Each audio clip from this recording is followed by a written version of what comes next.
Released in 1971, A Clockwork Orange shocked audiences with its violence, surreal style, and unforgettable imagery. But what went on behind the camera was even stranger.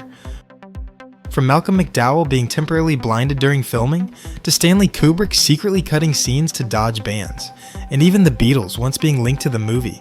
Here are 15 weird facts you may not know. One thing I could never stand was to see a filthy, dirty old drunkie and going blurp blurp in between, as it might be a filthy old orchestra and his stinking rotten guts.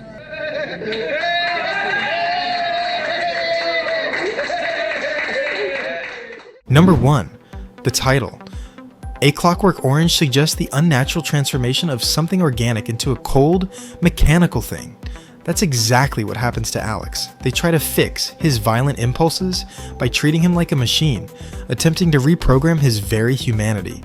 But forcing morality through mechanical conditioning strips away free will. And in a world steeped in immorality, that act itself becomes the true evil. I may say to you in confidence, I do not approve.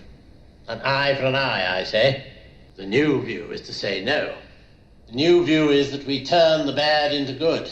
Shut your filthy hole, you scum! Number 2. The role of Mrs. Alexander, the writer's wife, was considered so difficult that 2 actresses quit before filming began.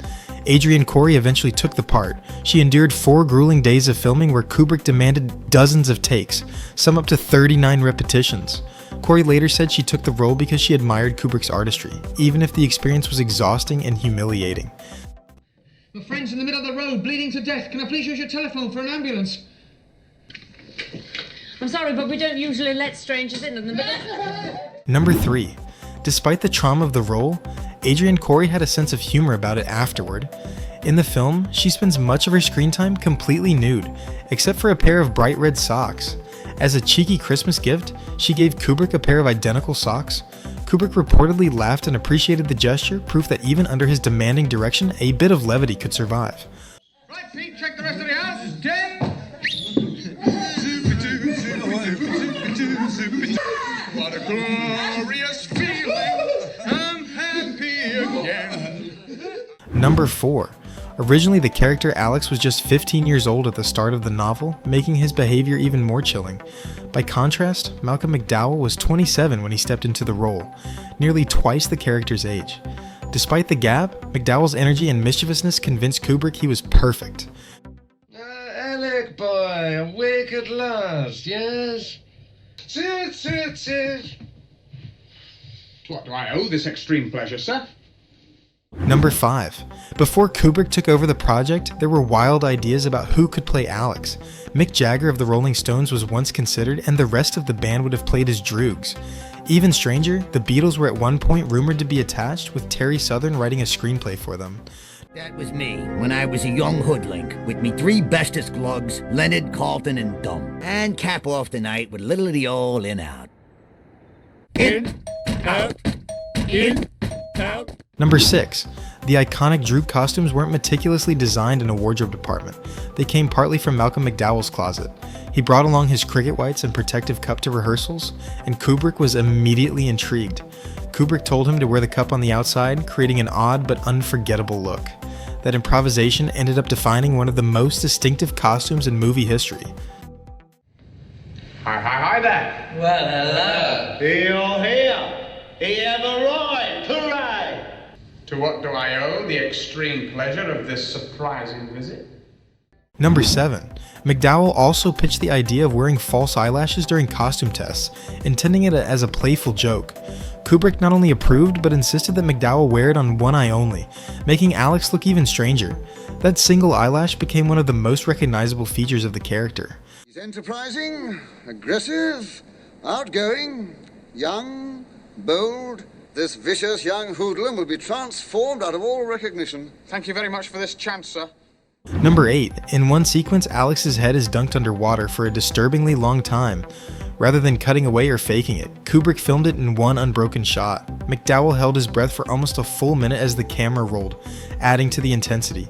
Kubrick's insistence on realism often put his actors in situations that bordered on physically dangerous. What's the trouble, sir? Oh, no. Well. Number 9. The Ludovico scenes are some of the film's most harrowing, and McDowell suffered for them. His eyes were clamped open with real specula, while a doctor administered eye drops to keep them from drying out. During filming, his cornea was scratched, leaving him temporarily blinded. I've taught you much, my little droogies. Now tell me what you had in mind, Georgie boy. Number 10. In the scene where Alex is paraded on stage to demonstrate his rehabilitation, McDowell was physically assaulted as part of the performance. During one take, the stage actor stomped on him so hard that McDowell cracked a rib. Kubrick insisted on continuing until he was satisfied with the shot. McDowell later said that the injuries became part of his commitment to making Alex feel broken on screen. You are now a murderer, little Alex. A murderer. Number 11. Anthony Burgess's novel ended on a somewhat hopeful note.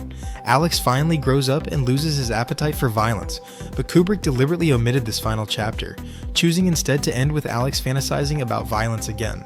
This left audiences with a much darker conclusion. If you'd care to give him a bash in the chops, sir, don't mind us. We'll hold him down. Number 12. The home invasion scene is one of the most disturbing in the film, but its most iconic element was improvised. Kubrick asked McDowell to dance, and McDowell spontaneously began singing "Singin' in the Rain." Kubrick loved it so much that he immediately bought the rights to the song. When we have undeniable proof, yes, incontrovertible evidence that hell exists. I know! Number 13. For Alex's dramatic leap from a window, Kubrick didn't just use a stuntman, he rigged a camera to be dropped from the same height to capture the fall from Alex's point of view. Miraculously, the heavy camera survived 6 drops without breaking. The result gave audiences one of the most visceral falling shots of its time. Number 14. At first, author Anthony Burgess supported Kubrick's adaptation and even admired its brilliance. But when critics and politicians began blaming the film for inspiring real-life violence, Burgess found himself on the defensive. Kubrick stayed silent, leaving Burgess to handle the backlash alone, which soured their relationship. Burgess later admitted he only received about $500 for the film rights, while the movie went on to make millions, adding to his bitterness. Number 15. During the Ludovico treatment, Alex is injected with serum 114. This was no random number, it was Kubrick's inside joke. In Dr. Strangelove, there's a CRM 114 radio device, and later in Eyes Wide Shut and Full Metal Jacket, Kubrick slips in similar codes. Fans see it as Kubrick's personal Easter egg, a way of leaving his fingerprints across his entire filmography. The problem of criminal violence is soon to be a thing of the past.